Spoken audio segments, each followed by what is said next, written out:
Great. Why? What have you heard?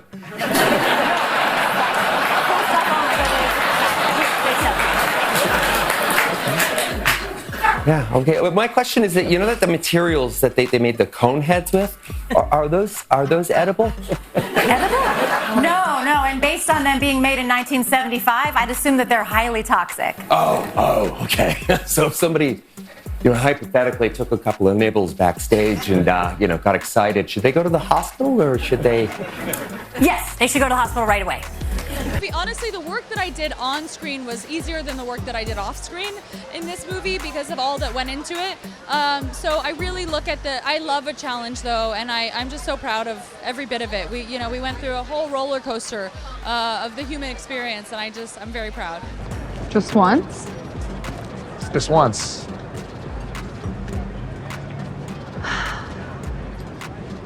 And Colleen had sent me a very short email just before we finished the option of her book, and it was very simple. It said, have you ever thought about acting in the movie? Maybe Ryle.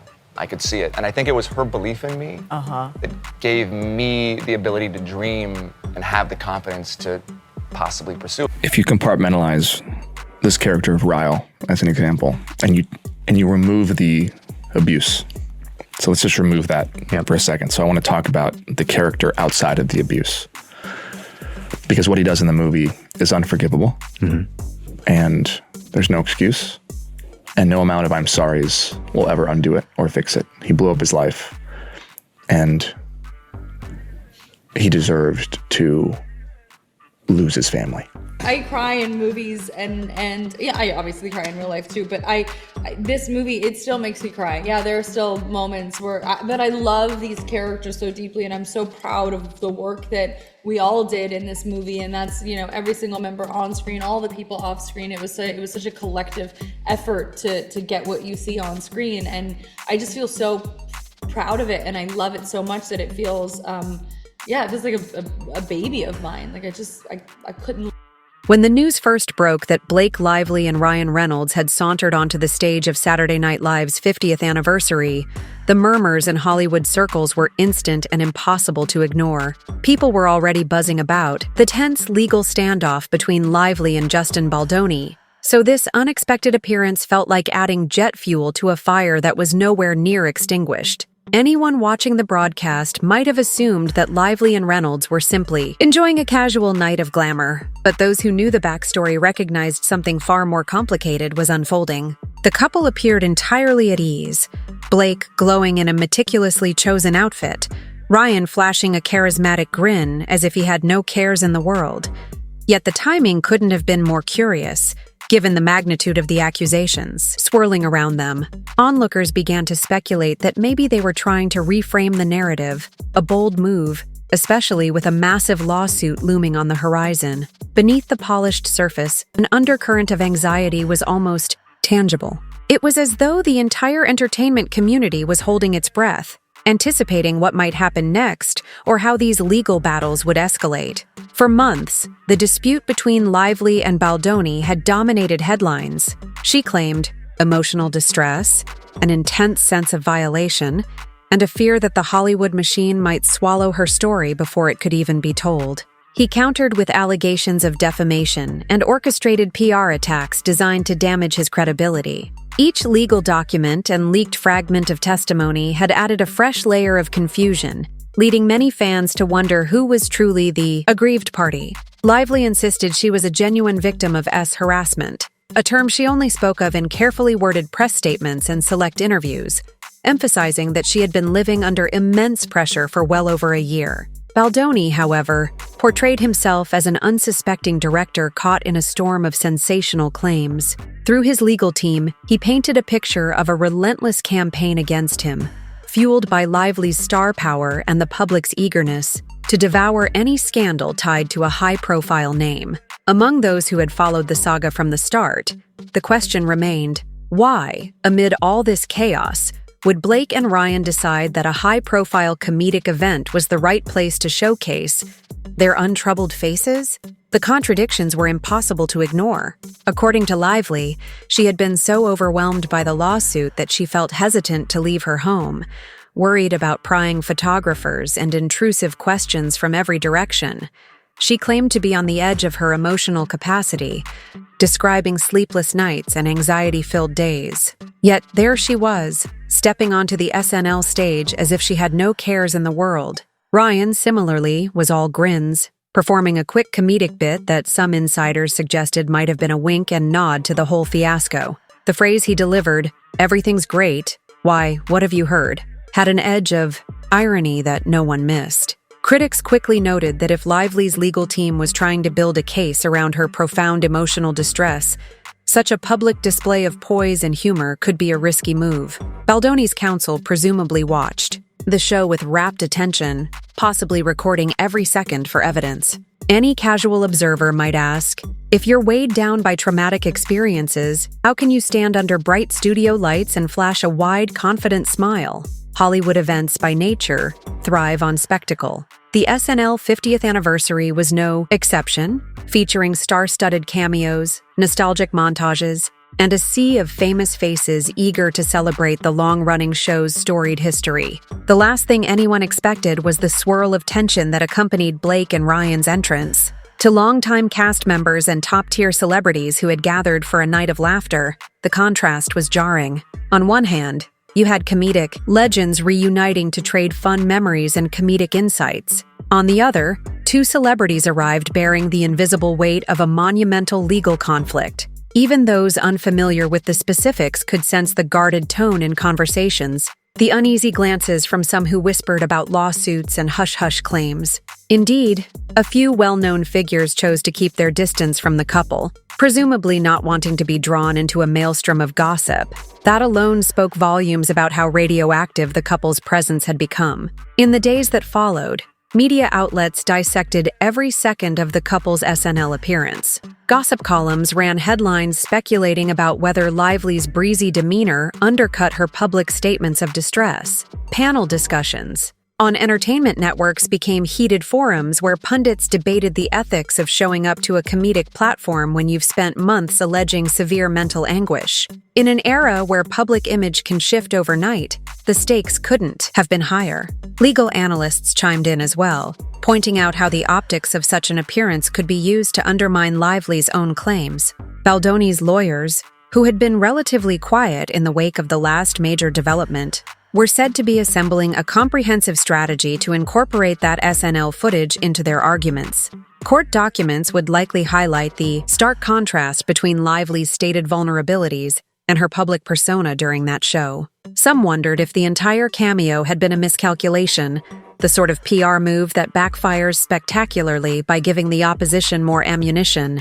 Digging deeper reveals a tapestry of resentments and simmering disputes. The root of the conflict was, in many ways, the film adaptation of It Ends With Us, which initially generated enormous buzz among book lovers and film aficionados alike. The project had the potential to be a compelling story brought to life by a talented cast and creative team. But from the moment Blake Lively was attached, rumors circulated that she was demanding more influence than a typical actor might claim.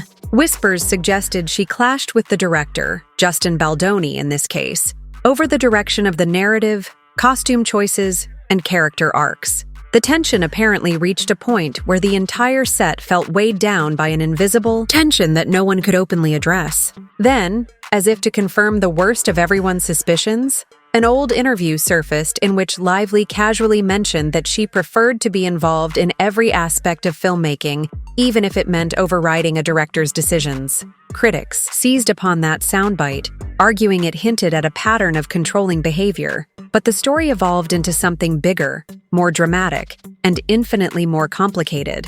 Suddenly, allegations of sexual harassment became the headline, overshadowing initial talk of mere creative disagreements. Lively recounted instances she claimed had left her feeling disrespected and unsafe, all tied to Baldoni's alleged misconduct. Baldoni, however, denied everything. His lawyers insisted that not only were Lively's claims baseless, but they also came at a suspiciously convenient time, right when it seemed the project was slipping away from her creative control.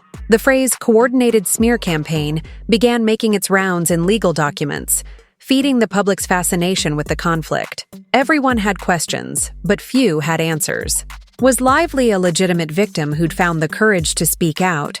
Or was she weaponizing a serious issue to gain leverage in a multi-million-dollar project? As if matters weren't already heated enough, Baldoni released raw footage, text messages, and voicemail recordings purporting to show that he was anything but the dangerous figure Lively painted him to be. These clips and snippets showed a stressed, sometimes emotionally fragile man who seemed overwhelmed by the weight of production deadlines and creative squabbles. He also appeared uncertain, perhaps even a little naive about how to handle big-budget film politics.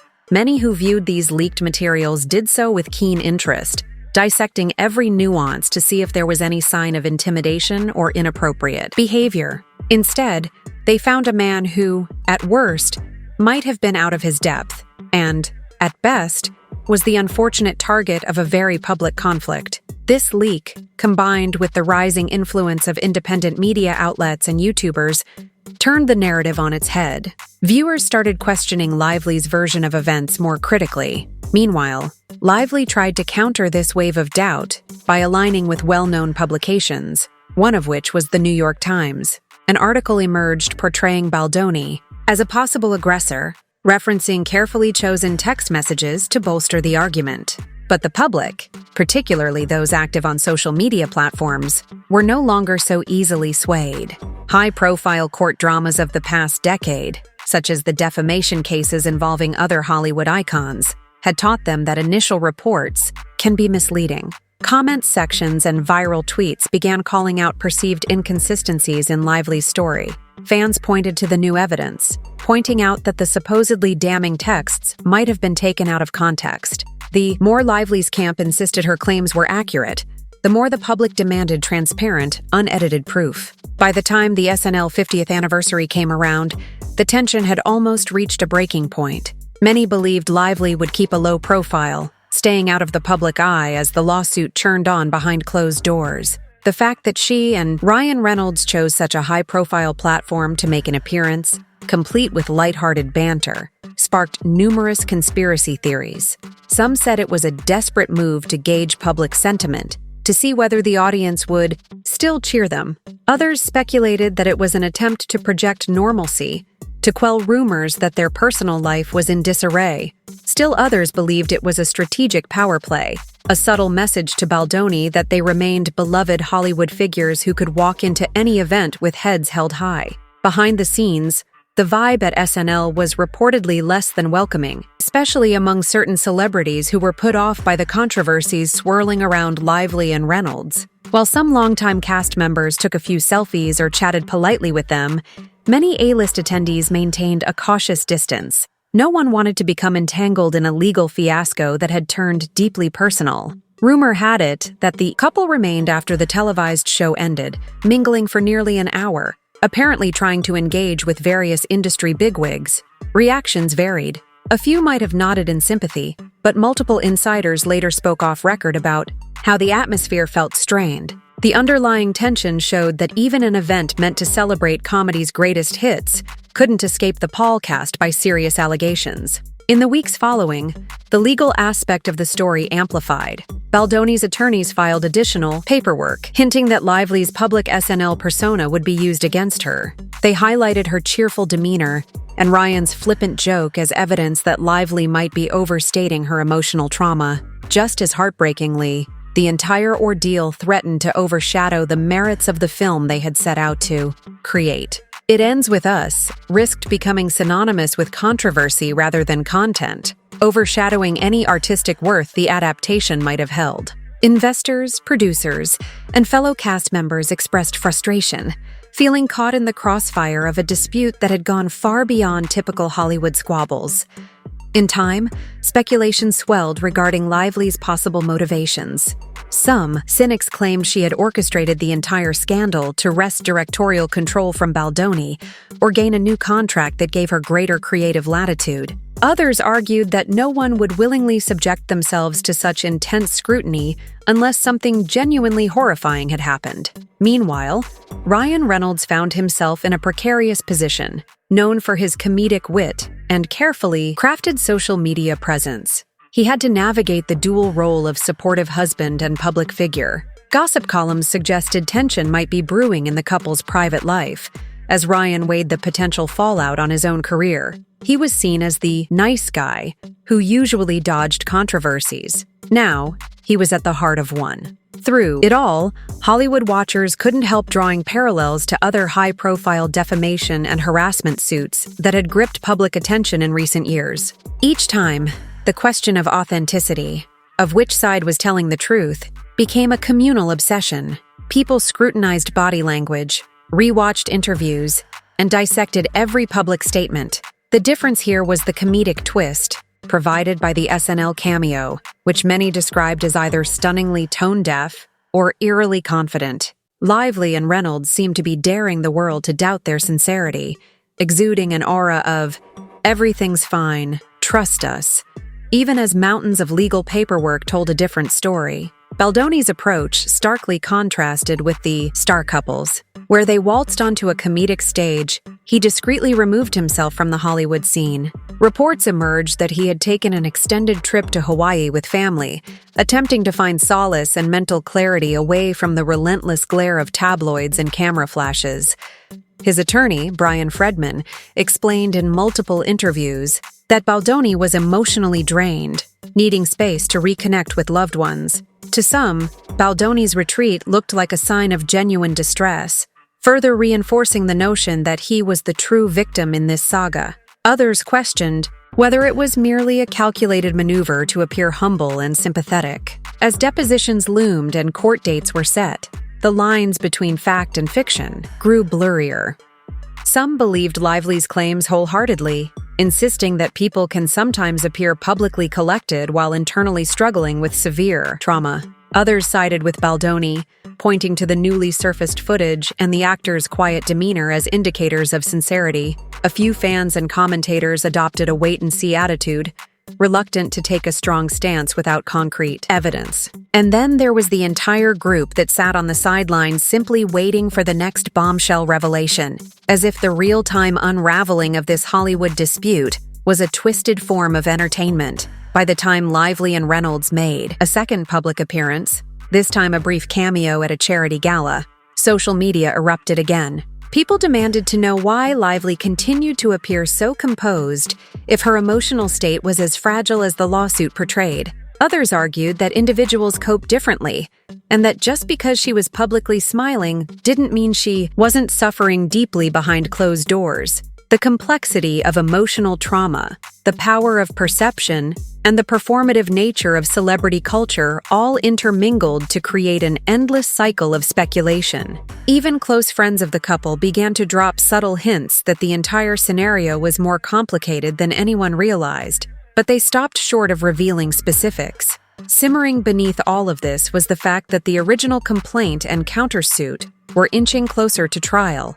At each hearing, new evidence threatened to flip the story yet again. Attorneys debated everything from social media posts to paparazzi photos, picking apart every aspect of Lively's and Baldoni's actions. Reynolds, for his part, tried to maintain a neutral expression whenever confronted by cameras, but reporters speculated that his frustration might be mounting. After all, every wisecrack he made on television could potentially become fodder for cross-examination.